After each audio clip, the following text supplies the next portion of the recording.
Hello students, Visharad Purvardh ஸ்டூடெண்ட்ஸுக்கு important letter மட்டும் பார்த்துக்கிட்டு இருக்கோம். அதில் செகண்ட் லெட்டர் போடுறோம் பாருங்கள். உங்கள் ஜிஎம்வி கியூஏ புக்கில் 69 இருக்குது பாருங்கள் பேஜ். அப்படி இல்லைன்னா உங்கள் புக்கில் பாருங்கள் கிதாப் கர், அதாவது கிதாப் கர் நை தில்லி கி ஓர், அதாவது கிதாப் கர் நை தில்லியிலிருந்து லோகபாரதி பிரகாஷன் इलाहाबाद ஒரு गलत माल भेजने की शिकायत करते हुए एक पत्र लिखिए. அதாவது அவங்க ஆர்டர் பண்ணது இல்லாமல் வேறு தவறாக மாற்றி அனுப்பிட்டாங்க பொருளை. அவங்க கேட்டது ஒன்று, இவங்க அனுப்புனது ஒன்று. அதனால் பொருளை மாற்றி அனுப்புனதுக்கான ஒரு கம்ப்ளைண்ட் லெட்டர். அதுதான் யார் அனுப்புகிறாங்கன்னா நைதில்லி, அதாவது கிதாபுகர் நைதில்லியில் அனுப்புகிறாங்க. யாருக்கு அனுப்புகிறாங்கன்னா இந்த லோகபாரதி பிரகாஷன் இலாஹாபாத்துக்கு அனுப்புகிறாங்க. இந்த லெட்டருக்கு இந்த லெட்டர் பார்த்துக்கோங்க. இதுக்கும் 15 மார்க்கு. ஓகே, இப்போ கிதாப் கர், இவங்க யார் அனுப்புகிறாங்களோ அவங்க அட்ரஸை இங்கே போட்டுக்கணும் நீங்கள். ஏன்னா கம்ப்ளைண்ட் கொடுக்குறவங்க தான் இந்த லெட்டர் பேடில் அவங்க அட்ரஸை அவங்க கையெழுத்து போட்டு யாருக்குன்னு 2 அட்ரஸ் போட்டு அனுப்புவாங்க.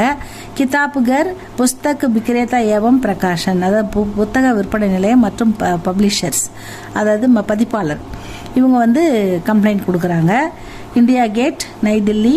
இங்கே கடித எண், அதாவது கிரமாங்கன்னு போட்டு ஏதாவது ஒரு நம்பரை போட்டுக்கோங்க. இங்கே கரண்ட் டேட்டு வழக்கம் போல் என்னைக்கு லெட்டர் எழுதுமோ அந்த டேட்டை போட்டுக்கோங்க. அதுக்கப்புறம் இங்கே வியவஸ்தாபக் மகோதை அப்படின்னாக்கா மேலாளர், உயர்திரு மேலாளர் அவர்களுக்கு அப்படின்னு எழுதுவோம் இல்லையா, அதுதான் இது. யாருக்கு கம்ப்ளைண்ட் கொடுக்குறோமோ அவங்களுடைய 2 அட்ரஸ் இங்கே வரணும். அவங்க தான் லோகபாரதி பிரகாஷன் 15A மகாத்மா காந்தி மார்க் இலாஹாபாத் அப்படின்னு போட்டு இந்த பின்கோட் நம்பரை போட்டுக்கோங்க. பிரிய மகோதை, உயர்திரு மேலாளர் அவர்களுக்கு அப்படின்னு போட்டுட்டு பாடி ஆஃப் த லெட்டரை பாருங்கள். சல்யூட்டேஷனில் பிரிய மகோதை, அன்புள்ள ஐயான்னு போட்டாங்க. அதுக்கப்புறம் ஆப்கா பத்திர தினாக்குன்னா டேட்டு, ஆப்கா பத்திரன்னா உங்களுடைய கடிதம்.